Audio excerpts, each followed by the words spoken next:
You're listening to Over the Bull, where we cut through marketing noise.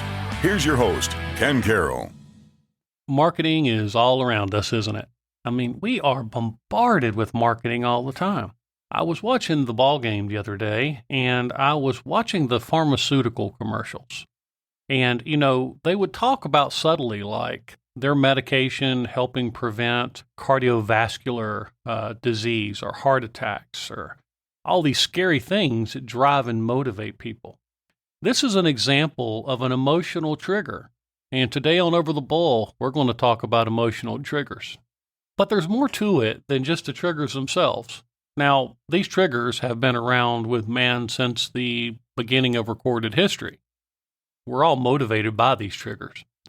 Now, the question becomes, at what point are we crossing some ethical boundaries when using these triggers?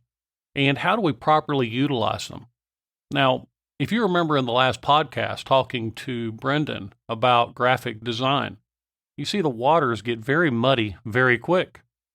It becomes an issue of how you do it. How do you do it optimally? Well, when it comes to ethics and emotional triggers, there's also a similar type issue. So the question is what emotional triggers do you use? How does it fit with your philosophy in business? And what do you do to help it grow your business? Now, I'm going to give a little bit of a comment before I talk about emotional triggers. Well, because emotional triggers trigger people emotionally. And I'm going to talk about some things today that may trigger your emotions. But it's not meant to create a political or a divide of any kind. What it's mainly meant to do is to illustrate the potential for how these things are used in positive and negative ways. And so keep in mind that any statement that I make, they're particularly designed as examples and not making a worldview assessment. So yes, essentially emotional triggers trigger people emotionally. So let's get diving right in here. All right, the first emotional trigger, and one of the most popular, is fear. Now, fear is a very, very powerful driving mechanism in marketing. Pharmaceutical companies use fear very well, and they also use it very subtly. Like, for example, what they'll do is tell you that, basically if you don't take their medication, you could die from this, die from that, have these kind of complications that no one wants to have. And so survival at its core is something that they're triggering very subtly, but very strongly. The other thing that they do is they typically show events of where people seem happy. And they seem like that they're living a fulfilled, happy life and doing what they want to, which is also what we want as human beings. And so it makes sense that they're using this to build both sides of this. One, you don't take the medication, you can die. You can have kidney disease. You could lose a limb. You could whatever. On the other side, if you take our medication, you're going to experience this freedom and this happiness, which is why they show people baking cookies or going for a walk or going to the park. There are things that we want to do and want to enjoy, and we can usually enjoy those better if we're in peak physical condition. There's also another marketing tactic that's used in the pharmaceutical commercials, and that is the side effect. Now, we think that they're showing the side effects because they have to show the side effect. But there are studies that show that when they show side effects, it gives people more confidence that it's likely to fix their ailment because they have a little give and take in the equation. And so actually that's part of the whole marketing strategy too. So how does this apply to you in your business? Should you use fear? I mean, fear tactics do work very well. Or should you not? Now, these are ethical questions. From a marketing perspective, we just simply want to sell products if we look at it agnostically. But the idea is the people that you hire, the tactics that they use, the recommendations that they make could cross some ethical boundaries, although they're extremely effective. Now let's move on to number 2. Number 2 is greed. Greed is extremely effective. What you do is you create special offers or exclusive benefits that make someone want to take advantage of it because they want to take advantage of those deals. Now, it could be that they're frugal, which is true, but it's also playing on the idea that they want a little more than they can normally get. And so this is something that could work, and the ethical dilemma in greed is, well, it's questionable.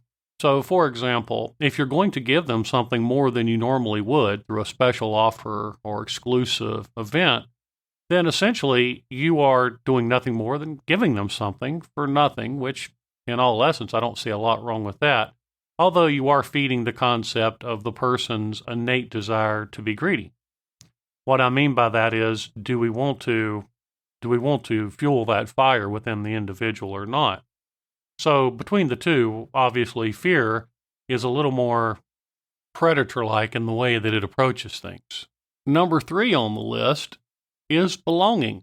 Believe it or not, many companies use this in an extremely negative capacity, and some use it in a very positive capacity. Now, the problem is, as marketers, we understand creating a sense of belonging is something that people want innately. And so if it's used in a malicious way, people could take a cause, they could take an event, and then they try to bring you into it.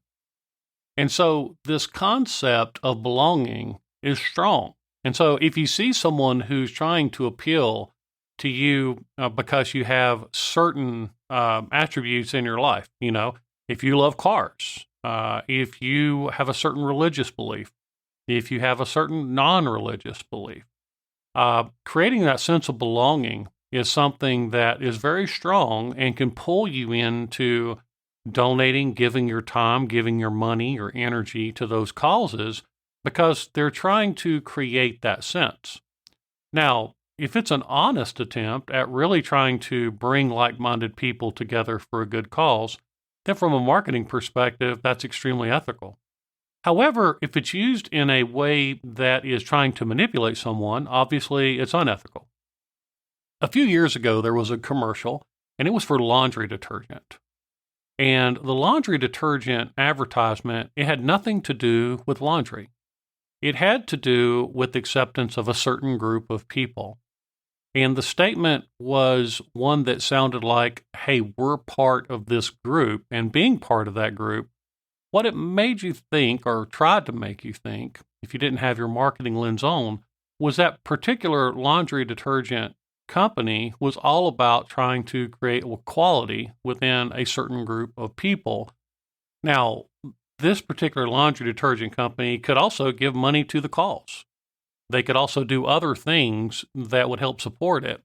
Now, the question becomes, are they donating money and are they creating these commercials because they're truly altruistic about that particular cause? Or is it because what they're trying to do is manipulate a certain group of people and maybe fringe people around that particular cause to think that this company cares more than they do and therefore they should buy their product? Now, if it's big corporations, 99% of the time you can bank that they've done some demographic studies or they have an agenda and they're trying to do it to sell more product by creating this sense of community. Now, this is manipulative in its core. Now, if it's a different situation where people are trying to go in and build like-minded people together, then of course that's a little bit different because then it's an honest effort. And so, as you can see, the problem with stuff like this, let me jump over here for 1 second.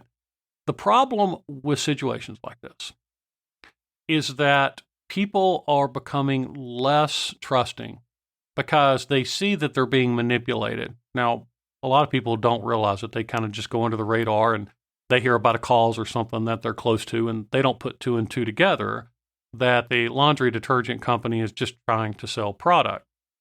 But the problem is when you mix that kind of deceptive way with an ethical way, then everything kind of gets put into one group.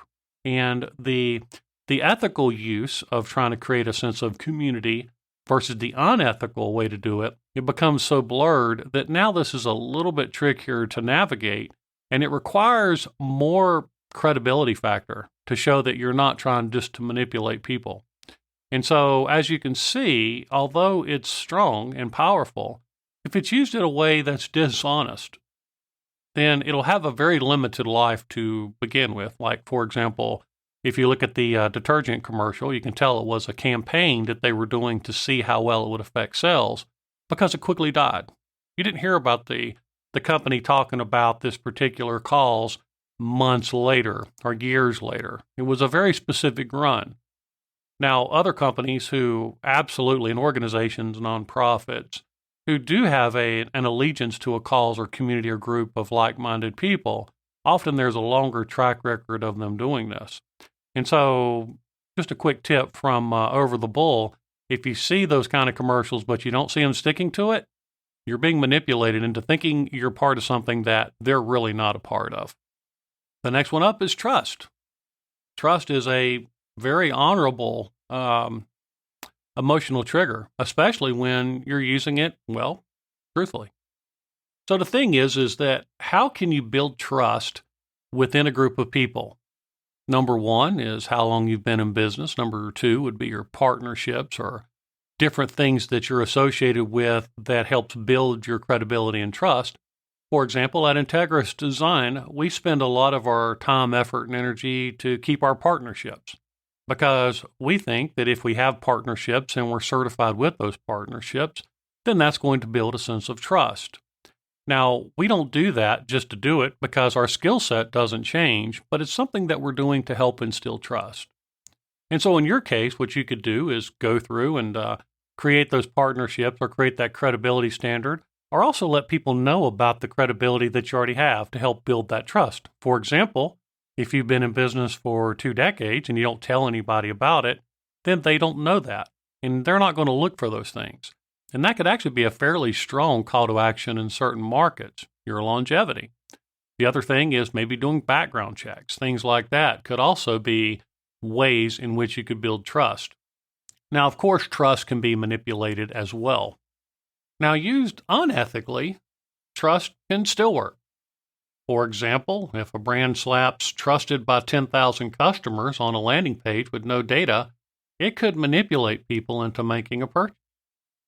Say an ad promotes a free trial, but users are locked into subscriptions and hidden fees. Well, this is also a way to manipulate trust. People see free trial, but then they're manipulated on the back end. And so another one would be agencies who have said that they've been able to get ranking on the top page of Google within 24 hours. So these things sell. And honestly, there becomes an ethical boundary on a lot of these as well, because from a marketing perspective, we want to sell product. And so to put something on a website that's disingenuous is very tempted by marketing companies. Because marketing companies, they want to be able to send more business to people. And at the end of the day, if they're not guided by a conscience, then they're going to use deceptive practices in order to increase sales. So from a business standpoint, again, you're at this emotional crossroads where you go, is it worth it? Should I do that? Should I sell my business soul in order to sell more product, or should I be more ethical? Oh, and the next one's up. It's one of the 7 deadly sins also, right? It's envy. Of course, we want to be able to push envy in marketing. And so envy's a very tricky one. So you can imagine right out of the gate, this is a very questionable ethical approach, especially with some philosophical background. But the idea is to make people feel envious of what other people have. Now, tech companies eat, breathe, and sleep off envy. You know, just imagine those commercials where they imply, look at what they have. Don't you want to be like them? Don't you want to be one of the cool kids in the room? You know, we're all conditioned this from very young to want to have the best things. We see designer clothes, designer whatever. We see the best tech or the best backpacks or whatever. And then we see people associated with them and we go, wow, I want to be like that. I want to have that. And so luxury brands or fitness apps or products, you know, you'll get this great body in 90 days. Or you may see a social media growth tool. You know, your competitor gained 10K followers. Look at what they did to do that. You see, it's appealing to this envy of what other people have that you want to have. And so the idea is, do you want to play upon that? Do you want to use that to your advantage? And if so, how do we use that where it's an ethical practice versus something that's not ethical, when we're trying to pull those triggers for people? And if you want to know classic examples of how this is being used in the world today, you really need to look no further than marketing. I mean, people, because they're so deluded into thinking that the internet is like this magic way that you can spin gold out of nothing, that oftentimes when they get approached by email or a phone call or a certain sales pitch, they will use the idea of how effective it is for other businesses like them. And they don't have any gold. The emperor has no clothes. Real marketing takes work, time, effort, trial, error, all those things that don't sell very well in a sales pitch. But that's the reality of it. What they're doing is using these stories, these things where they're trying to push you into a product by making you envious of what other people have. So how many times have you bought into one of these deals where they've told you that they're going to be able to produce something, string you along for 90 days, 120 days, something like that before you realize it? What's really funny is a lot of these companies even realize how long you'll be with them once you sign up. And their goal is to just keep you for as long as they can do it and then rinse, lather, and repeat. They pay no attention to the wake of people that are left behind, the businesses that are disillusioned, the businesses that fail because of what they've done. But they don't care. They're trying to just sell a product through making you envious and having that sense of scarcity to push you into something. So for your own business, what do? Do you try to push on envy? Do you try to use that as a tactic, or do you not? Is there even an ethical way to use envy as an approach to sell something to someone? Or do we take the big tech route? And do we show other people who are dancing in the streets, listening to music, or taking those pictures, or doing those things that make you feel like you're special? Now, here's the weird thing about this. This has actually been around way before the tech company. The automotive industry really used this historically. What they would do is they would prey upon people who were maybe going through a midlife crisis. So they would show the guy driving around the car with the young girl in the passenger side of the vehicle. And then he wasn't really associating the vehicle with having a nice vehicle per se.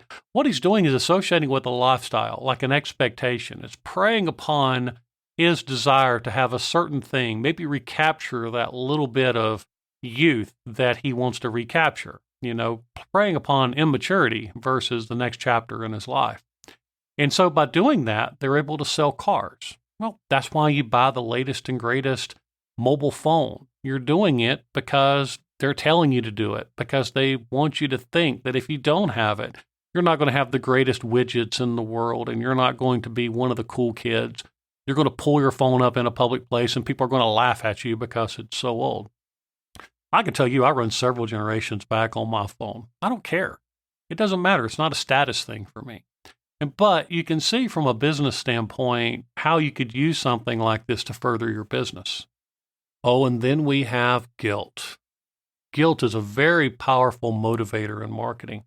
And yes, it can be used in ethical ways, and it can be used in unethical ways. So let's explore maybe a few examples of how guilt is used in marketing today. For just $1 a day, you can save a child's life. Wow, who wouldn't want to save a kid's life for just $1 a day? Seems like something everyone would want to do. Fitness and health products. You've let yourself go.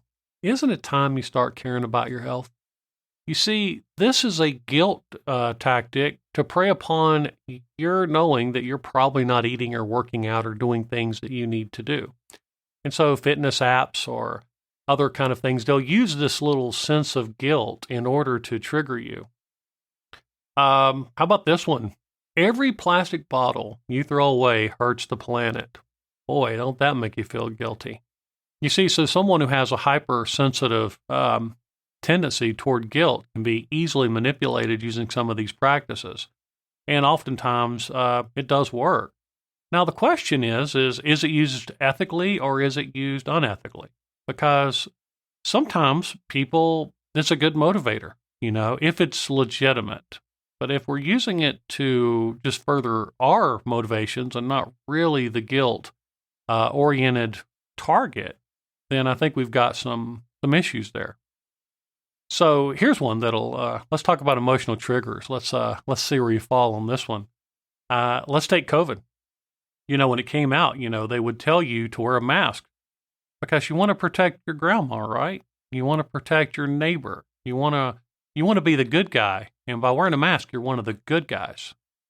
Now, I'm not making a judgment call. I'm just trying to get your emotion up. And as you can see, you probably felt a visceral response, maybe one way or another, toward the idea of wearing masks to protect other people and to try to guilt you in to wearing those masks. So where you fall on the spectrum with that particular call to action really depends on a lot of factors unrelated to mask. It relates to where you are, who you trust, who you believe. Do you think that that's true, not true? And the other thing that usually ties in with guilt is recurring, which actually recurring marketing, remarketing, or retargeting, depends on the context of it, is very powerful with a lot of these tools. For example, in the Nazi Party, the National Socialist Party of World War II, one of the things that was quoted is, if you tell a lie big enough and keep repeating it, people will eventually come to believe it. So the idea is to keep pressuring people with guilt, make them feel bad, make them feel that they're destroying the planet, make them feel certain things, make them feel that they're being a little bit selfish by not putting on that mask. Those are things that are actually tactics. Now, again, we have the ethical, unethical dilemma, right? Was it ethical? Was it not ethical? Was it truthful? Was it maybe a manipulative tactic, but the good for the people? Well, that's for the individuals to decide based upon the actual data that's out there. And the next emotional trigger up to bat is pride. So pride is very powerful as well. If you look at some credit card companies, you may see a slogan that says, "You've earned this. You belong here." You see, we're trying to pull out that sense that somebody's earned something, and because they've earned it, now they're ready for our product. Or maybe you take some of the tech products. Think different. Think better. Be better. Be better than that last generation. Think our way. Be our way. And this makes people have a sense of pride that somehow they're more superior than previous generations or previous groups because they think a certain way. They have a different definition of open-mindedness. And so this also triggers people. Extremely effective in marketing. Luxury vehicles. You've worked hard. You deserve more than the average person. Now, they're not going to say it exactly like that, but that's essentially what they're saying. They're preying on your pride, your ability to buy something, your ability to stand out among the group. As I'm reading this, it's like I'm almost reading the deadly sin. It's like, golly, man, it gets bad pretty quick. And that's why a lot of people don't like marketing. Just a quick side note before we continue. People don't like it because it feels manipulative and disingenuous.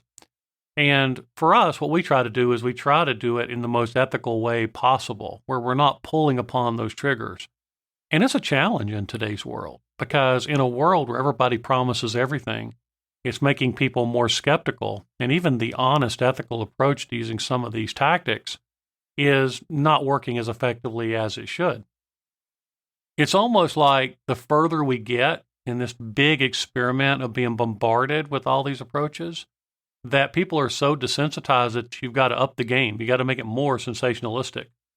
And there's always something else to kind of push that. For example, today, artificial intelligence. People look at artificial intelligence and they think, wow, that's really something that's going to propel me to the next level. I've got to use AI because, of course, it's smarter than a sentient human. I mean, you get all this propaganda about what it does and how it thinks and all these things. But here's the thing. It's a really good tool, but it's a good tool within the context of sentiency. And it's also a good tool if it's not skewed toward a certain worldview, which some of the AI tools, really, they're just there to propel certain agendas, especially when you talk to them and you see what they come up with. You can tell that it's not really an unbiased set of data. It's more of a way to try to manipulate you into thinking a certain worldview. And so you got to be careful with how you use these things in your business because it depends, Are you going to be the unethical guy who pushes it just to sell more product, or are you going to be the ethical company? Now, what's great about using emotional triggers in an unethical way is they can also bite the people who are using them unethically. Of course, they're going to get a bad reputation, but they can go for years and years on that. There are marketing companies who offer sensationalism, and they're still functioning today, being just as unethical today as they were. I mean, I remember several years ago, probably about 8 or 9 years ago now, there's a very large company that specializes in local marketing optimization, your Google business profile and stuff like that. And they came to us as an agency and said, hey, we can do all this for you and optimize those listings, blah, blah, blah, do all that stuff, And so we tested it for 6 months. And what we found out was that it didn't work at all. I mean, it was insane how bad this tool worked. And this tool is still around today, and it's used by a lot of agencies because they can resell it and mark it up significantly. So they actually hide it behind the scenes. Now, even though the average business owner may not know this, especially new businesses, and they may not know that agencies are using it, they're becoming aware that the results are not what is touted to be. And so it is creating an undercurrent of distrust, especially among reputable agencies. Now, of course, there are unethical agencies that'll still push the product because it makes them money. And now let's get back to the last major emotional trigger, and that is altruism. Now, of course, altruism is a belief in a practice that of disinterest or selfless concern for the well-being of others. I'm reading the definition of it. And so if you look at examples of altruism, you may have something like this. For every pair of shoes you buy, we give a pair to a child in need. That's pretty altruistic. You're not just buying a product. You're supporting a cause. See, altruism. We feel like we're doing something. Share this message to raise awareness. How many times have you gotten those social media posts and they say, share this with 10 people and to bring awareness to a certain subject? And man, that still works, I think, today. But it's silly. It's just a way to gain momentum in social media. It has nothing to do, and oftentimes, with the actual cause itself. Of course, it can be used ethically, but a lot of companies use these tactics in order just to increase their outreach and again, kind of bring certain people together who believe they're doing certain things. So, as you can see, there's a lot of emotional triggers and there's a lot of polarization in terms of ethics. And also, the amount that you manipulate people can make or break your company too, you see? And depending upon the disposition of the person that owns the business, they may use this more or less. Some people will say, I don't care. I just want to sell more product. I don't care what the difference is. I don't care if it's ethical or unethical. We'll deal with that, down the road. And they somehow segment their personal ethics with their business ethics, which I struggle with. I have a hard time breaking those things up. So you have to make some decisions. Now, here's the weird thing. If you notice that a lot of times when you're given these examples, they overlap, like altruism or a sense of community. They seem like they use these in conjunction with each other. Now, it could be unintentional and it could be intentional. So let me give you an idea. If you meet somebody new, it's commonly known that if you take that person through a series of emotions in a short period of time, you can manipulate that person into believing that they know you better than they do. For example, if you make someone feel sad or happy or relate to their situation in the past and give them a sense of empathy, you can actually manipulate that person into trusting you and feeling that they have a sense of knowing you for a lot longer than they have. It's like that sense of trust. And it's an extremely manipulative tactic that is used today. And so the idea is that to bring people through a range of emotions makes them feel like they know you, they trust you. So as you can see, marketing is very, very manipulative. So let's go in and explore one of the classic old examples real quick. As I mentioned in previous podcasts, one of the founders of modern day marketing, his name was Edward Bernays. Now, Edward Bernays was the nephew of Sigmund Freud. And years ago, one of the things he was challenged with by the cigarette companies was to increase smoking in women. So they wanted to expand people who are smoking from men to women. And they were trying to come up with a way to encourage that. So they hired Edward Bernays, and Edward Bernays went back and he came up with a concept called torches of freedom. And so what he did was he goes, look, these are not cigarettes. These are torches of equality. And when a woman smokes a cigarette, she's saying that she wants to be equal. And so what happened was cigarettes, they just started to increase in sales. He strategically placed women in certain places that looked and act a certain way, and cigarette sales went through the roof. It was a success. But you see, it wasn't about cigarettes. It was a manipulative tactic to make people think, women specifically, that if they smoked, somehow they were standing up for their rights by smoking. Didn't worry about their physical health or anything like that. So you see, it was an extremely, arguably unethical way to market cigarettes to a group that was susceptible to a cause and not to smoking in itself. So for you to think about your business and what you're going to do, you're going to have to make some of these decisions. And these decisions aren't always the most fun of decisions. Now, we prefer to work with companies that are more ethical. We want to work with people that really have a strategic advantage in the market and want to push their strategic advantage. Now, the thing about emotion, the thing about these emotional triggers is they do have to be used. They do have to be harnessed, like a gun or a knife or whatever. Wielded in the right way, it's a great tool. Wielded in the wrong way, it's a horrible tool. It can cause damage. It can cause ripples for generations and generations trying to recover from the damages that some of these things cause. While if used in the right way, it could save lives. You see, these type of tools that are used in marketing are the exact same way. Do you care if you're causing damage to other people? Or do you just want to sell product?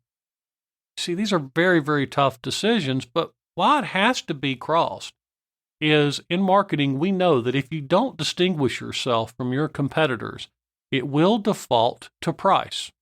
And if things default to price, the guy selling it the cheapest is going to win.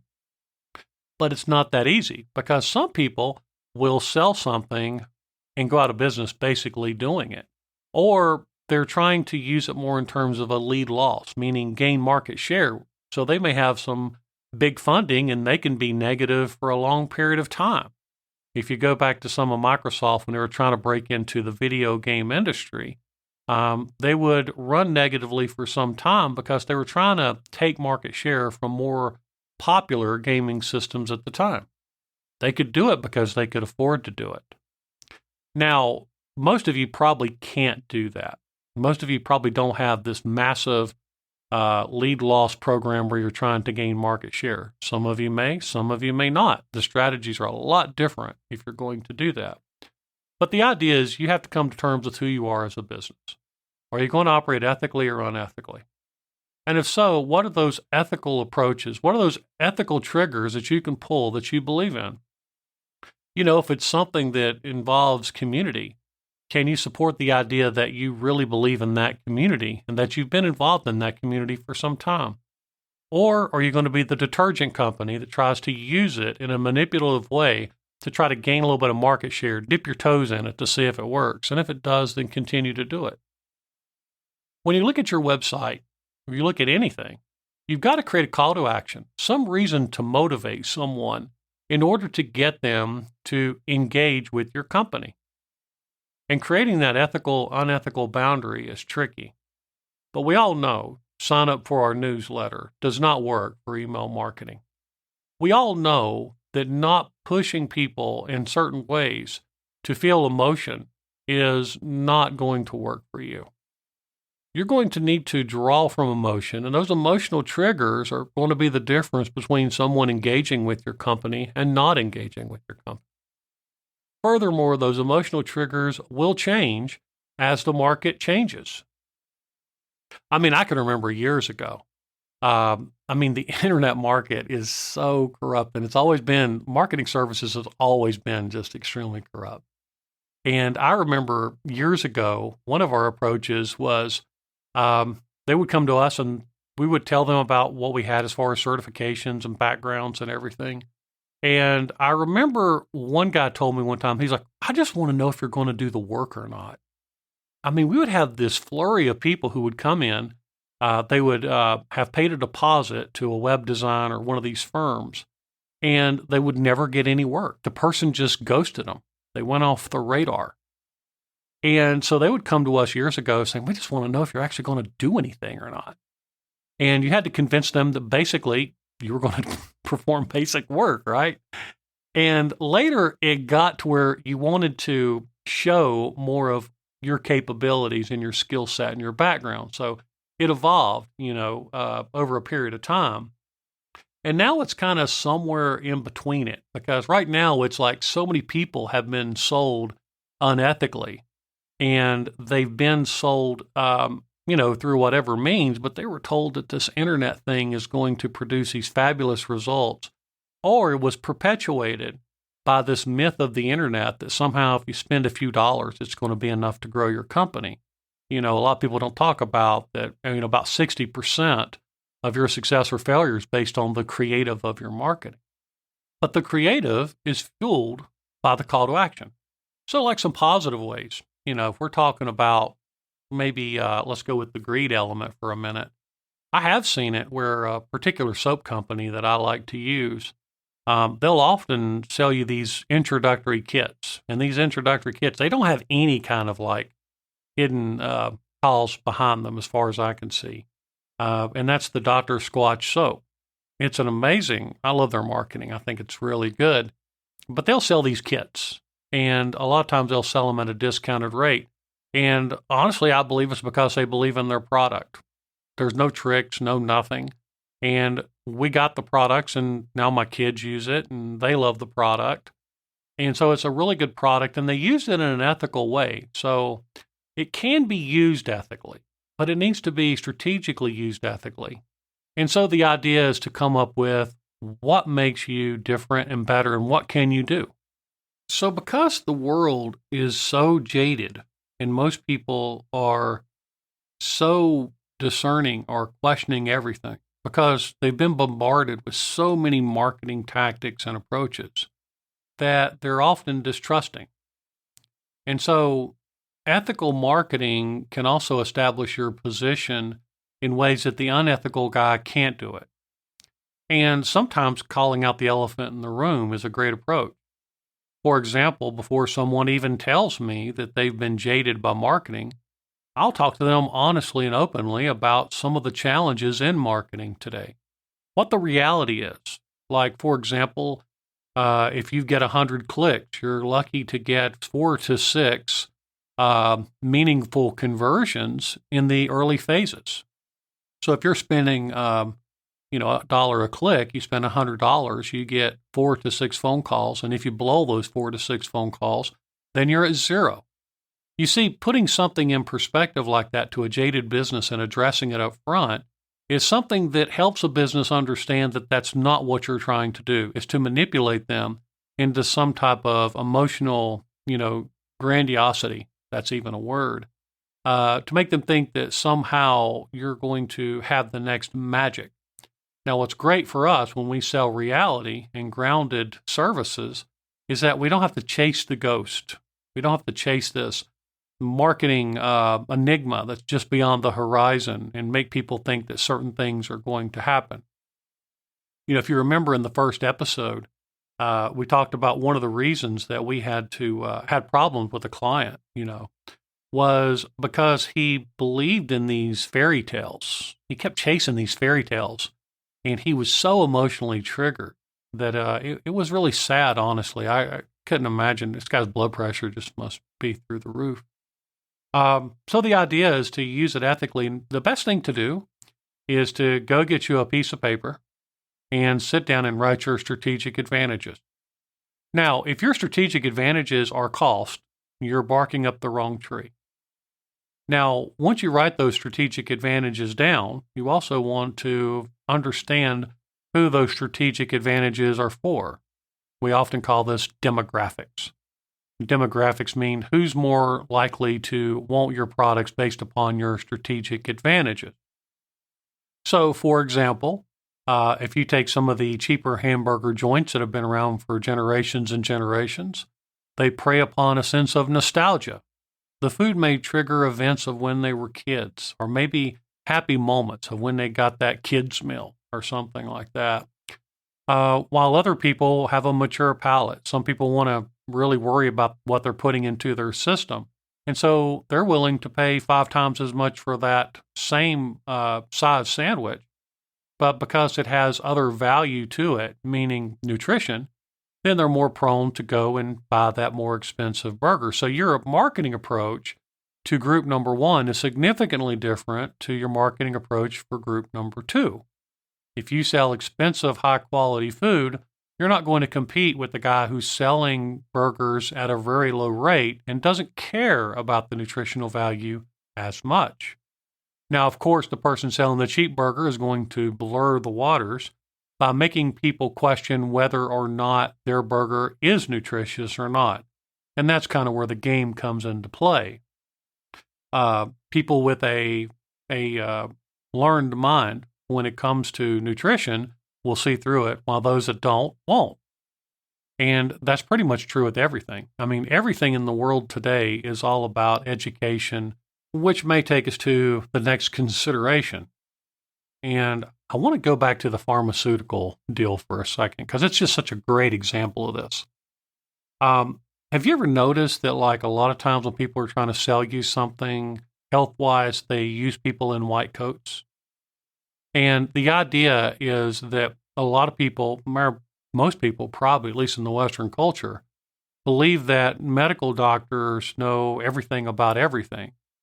And by default, a lot of times people wearing white coats will manipulate you because your mind will see the white coat and automatically think that that person knows more than they really do. So there's a little bit of a manipulative tactic with that. Now, I know that, like, for example, in my background, I can tell you that I was a type 2 diabetic, and I was also a person on the fringe of real high cholesterol and high blood pressure. And within a very short period of time, I was able to reverse that. And I didn't use what the white coats told me to do. Now, I have the numbers to prove that my strategy worked. And it was not taking a pill. Matter of fact, I don't take pills for any of this stuff right now. What I did was through prayer, through research, through diet, through exercise, through a lot of these strategies, I was able to completely come off everything, while the white coats were telling me to take the pill and shut up. Now, if you look at life today, there's a lot of this where it goes on, where people are trying to instill trust where they really shouldn't instill trust. But ethically, if you have the white coat and you know what you're doing, then you can do that. You can use the white coat. But think about it. How many times do you watch these commercials and it's got a guy wearing a white coat? If you look really tiny in the bottom corner, it says it's an actor. Why is he wearing a white coat? He's trying to convey a message to you. While on the other hand, there are people that are very experienced and they have a white coat on and they kind of earn the white coat. And so as you can see, this ethical manipulative thing is something that your business is going to have to navigate. And this is true with every single business, and every business is different. Just because you're an electrician does not mean you need to go sign up with a company that just works with electricians. That's a false statement. They're trying to manipulate you into that. The reality is every business is different and every demographic is different. We all understand this as owners of businesses. There's not a cookie cutter template. There's not a cookie cutter marketing strategy that would work for all electricians. Everybody's value proposition is different and is based on those emotional triggers. So your challenge, as we wrap things up for today, is what are those emotional triggers and how are you going to use them? Is the marketing person you're working with, do they have your same philosophical disposition about ethics? And if so, are they putting your company in a position where the emotion is felt and it feels genuine? Or are they putting stuff out there that makes it look like you're sensationalistic? Maybe you're garnering long-term distrust for short-term gain. Where do you want to position yourself? How do you want to position it? And what are those emotional triggers you're willing and able to put out there that's going to help people be motivated to consider your product or services? This is the challenge. Until next time, this is Over the Bull. Thanks so much for listening. Thanks for tuning in to Over the Bull, brought to you by Integris Design, a full-service design and marketing agency out of Asheville, North Carolina. Until next time.